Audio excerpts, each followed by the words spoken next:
Cəmiyyətimizdə elə məsələlər var ki, onlar zehni idarə etməyə tamamilə ziddir.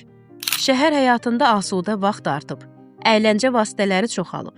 Yaxın keçmişdə bu qədər oyun və əyləncə vasitəsi var idi. Sosial şəbəkələrdə çoxlu xəbər və əyləncəli mövzular mövcuddur. Kino zalı, diskoteka, telefonların vasitəsilə bütün dünyanın mənfi və müsbətləri daha mənim ovcumda yerləşib. Hər an deyir, sənə maraqlı bir şey göstərim. Beynimi nə ilə məşğul etmək istəyirsən? Dediklərini niyə düşünməliyəm? Mənim iradəmi məhv etmək istəyirsən? Yox, maraqlı şeydir. Bu qadağan da haram deyil. Yaxşı. Mən haram dedim. Haram olmaya bilər, ancaq düşünməyə ehtiyacım olmayan bir məsələyə başımı niyə qatım? Ona görə də istəmirəm. Hər maraqlı bir şeyə fikir verəcəmsə, beynim azğınlaşacaq. Cənab, mən heç bir maraqlı şeyə baxmaq istəmirəmsə necə? Kimi görməliyəm? Kimə deyim şikayətimi?